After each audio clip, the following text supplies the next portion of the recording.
Hi everyone, welcome back to my diaries. நான் உங்கள் நண்பன் ஷ்ராப்தி பேசுகிறேன். இன்றைக்கி நம்மளோட சீசன் 2வோட ஃபஸ்ட் எபிசோடு. ஃபஸ்ட் சீசன் உங்கள் எல்லாருக்கும் பிடிச்சிருக்குன்னு சொல்லி நினைக்கிறேன். ஃபஸ்ட் சீசன் மாதிரியே இந்த சீசன் 2க்கும் அமேசிங்கான கண்டென்ட்ஸோட ரெடியாகி வந்திருக்கேன். இன்றைக்கி நம்மளோட ஃபஸ்ட் எபிசோடோட பேர் ஃப்ரீ. ஃப்ரீன்னு சொன்னதும் நான் சில ஃப்ரீ அட்வைஸ் கொடுக்க போகிறேன்னு சொல்லி தப்பாக நினச்சிக்காதீங்க. ஃப்ரீன்னு சொல்கிற ஒரு வேர்டில் நிறைய நல்ல விஷயங்கள் இருக்குது, கெட்ட விஷயங்கள் இருக்குது. ஸோ ஃப்ரீன்னு சொல்கிற ஒரு வார்த்தை எந்த மாதிரி இம்பேக்ட் லைஃப்பில் கொடுத்துருக்குது அப்படின்னு சொல்கிற ஒரு விஷயத்தை தான் இந்த எபிசோடில் நம்ம பார்க்க போகிறோம். சரி வாங்க எபிசோட்குள்ளே போகலாம். இன்றைக்கி நான் ஷேர் பண்ணிக்க போகிற ஸ்டோரி என் லைஃப்பில் சின்ன வயசுலேருந்து நடந்துகிட்டே இருக்குது. இப்போ நடக்கலையான்னு சொல்லி கேட்காதீங்க, இப்போயும் நடந்துட்டு தான் இருக்குது.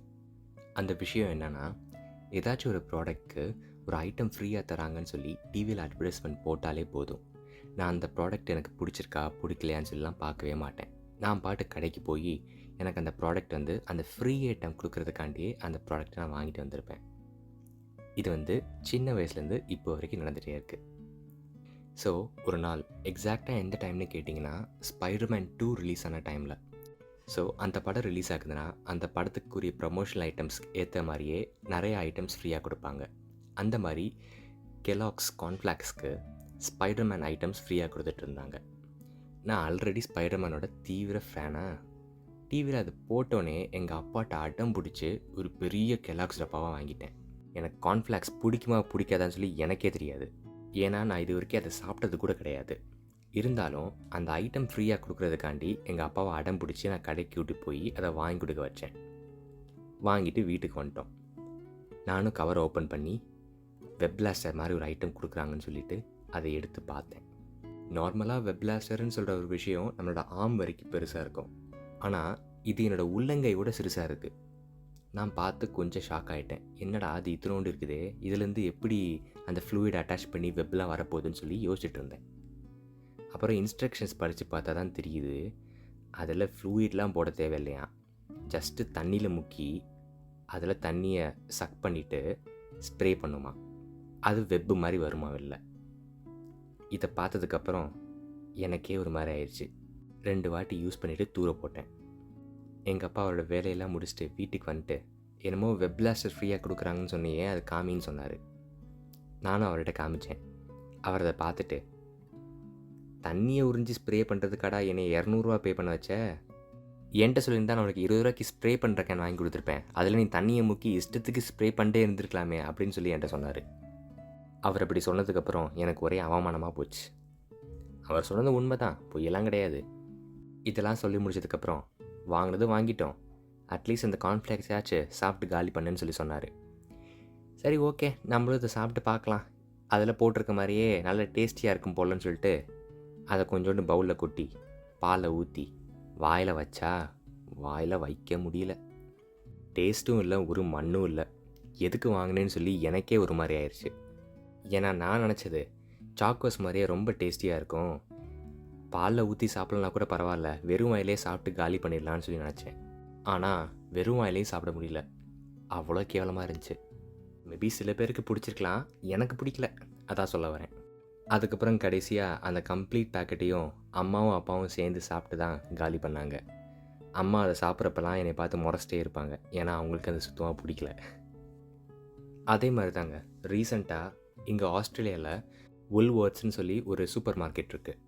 லாஸ்ட் இயர் அந்த கடையில் இந்த ப்ரைஸ் ரேஞ்சுக்குள்ளார நீங்கள் ஐட்டம்ஸ் வாங்கினீங்கன்னா உங்களுக்கு நாங்கள் ஃப்ரீயாக ஊஷீஸ் கொடுப்போம் அப்படின்னு சொல்லி சொன்னாங்க.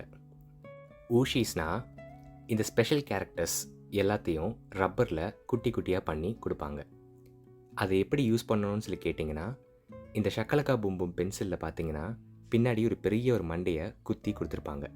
அதே மாதிரி இந்த குட்டி குட்டி ரப்பர் ஐட்டம்ஸ் எல்லாமே இந்த பென்சில் பின்னாடி ஸ்டைலாக வச்சுக்கிட்டு எழுதுறதுக்காண்டி யூஸ் பண்ணிப்பாங்க. இது ஒரு டோட்டல் கலெக்ஷன் செட்டாக கொடுத்துருந்தாங்க. அரவுண்ட் 20 ஐட்டம்ஸ் இருக்குன்னு சொல்லி நினைக்கிறேன். 20மே கலெக்ட் பண்ணிட்டேன். அதுலேயும் எதுக்கு கலெக்ட் பண்ணேன்னு சொல்லி கேட்டிங்கன்னா, டிஸ்னி ஐட்டம்ஸ் ஃப்ரீயாக கொடுக்குறேன்னு சொல்லி சொன்னாங்க. டிஸ்னியில் தான் மார்வல் இருக்கா, ஸோ உங்களுக்கே தெரிஞ்சிருக்கும். மொத்தமாக கம்ப்ளீட் செட்டையும் கலெக்ட் பண்ணி முடிச்சிட்டேன். அந்த கலெக்ஷன் செட்டை முடிக்கிறதுக்காண்டி நான் எனக்கு பிடிச்ச ஐட்டம்ஸாக வாங்கி போட்டியான்னு சொல்லி கேட்டிங்கன்னா சத்தியமாக இல்லை. எனக்கு பிடிக்காத ஐட்டம்ஸ் வாங்கினேன், எனக்கு தெரியாத ஐட்டம்ஸ்லாம் வாங்கி போட்டேன். சில ஐட்டம்ஸ் யூஸ் பண்ணாமல் தூக்கி கூட போட்டேன். ஒரு சைடில் என்னோடய கலெக்ஷன் கம்ப்ளீட் ஆனாலும் காசு நிறையா வேஸ்ட் ஆச்சு. ஸோ என்றைக்கும் ஏதாச்சும் ப்ராடக்ட்க்கு ஏதாச்சும் ஒரு ஃப்ரீ ஐட்டம் கொடுக்குறனால அந்த ப்ராடக்ட் போய் வாங்காதீங்க. உண்மையிலேயே உங்களுக்கு அந்த ப்ராடக்ட் பிடிக்குமா, நீங்கள் அந்த ப்ராடக்ட் யூஸ் பண்ணிகிட்ருக்கீங்களா அப்படின்னு சொன்னால் மட்டும் நீங்கள் அந்த ப்ராடக்ட்ஸ் போய் வாங்குங்க. ஏன்னா அந்த ஃப்ரீ ஐட்டம்ஸ் கொடுக்குற எல்லாமே வந்து அவங்களோட மார்க்கெட்டிங் ஸ்ட்ராட்டஜி. அவங்களுக்கு அந்த ப்ராடக்ட் நிறையா போக மாட்டேதுன்னு சொல்கிறப்போ அவங்க ஏதாச்சும் அதுக்கு ஃப்ரீ ஐட்டம் கொடுக்குறனால மக்கள் வந்து வாங்குவாங்க சொல்லி அவங்க பண்ணுற ஒரு மார்க்கெட்டிங் ஸ்ட்ராட்டஜி. ஏன்டா நீ மட்டும் அந்த மாதிரி பண்ணுற, நாங்கள் அந்த மாதிரி பண்ணக்கூடாதான்னு சொல்லி நீங்கள் கேட்குறது எனக்கு கேட்குது. அதனால தான் நான் உங்கள்கிட்ட சொல்கிறேன், நான் அந்த மாதிரி தப்பு பண்ணிட்டேன், நீங்களும் அந்த தப்பை பண்ணாதீங்கன்னு சொல்ல வரேன். ஸோ எனக்கு நீங்கள் ஒரு ப்ராடக்ட் வாங்குறப்போ அந்த ப்ராடக்ட்டை சப்போர்ட் பண்ணி வாங்குங்க. அந்த ப்ராடக்ட்டுக்கு கொடுக்குற ஃப்ரீ ஐட்டம்காண்டி வாங்காதீங்க.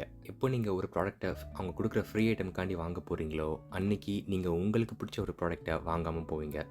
அதனால அந்த பர்டிகுலர் ப்ராடக்ட் நிறையா மார்க்கெட்ஸ்லேருந்து காணாமல் போயிடும். எனக்கு தெரிஞ்சு அந்த மாதிரி ஒரு ப்ராடக்ட் காணாமல் போனது இந்தியாவில் வந்து மில்க் ட்ரீட்னு ஒரு சாக்லேட். எனக்கு ரொம்ப பிடிக்கும். அது என்னாச்சுன்னு தெரில, கம்ப்ளீட்டாக ஸ்டாப் பண்ணிட்டாங்க.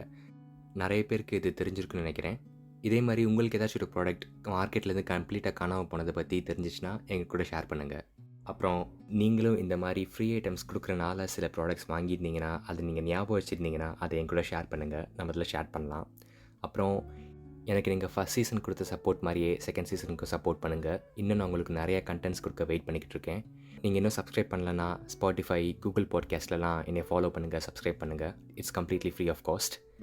And thank you so much. இந்த எபிசோட் கேட்டதுக்கு ரொம்ப ரொம்ப நன்றி. உங்களை நெக்ஸ்ட் வீக் சந்திக்கிறேன். Till then take care. Tata, bye பாய்.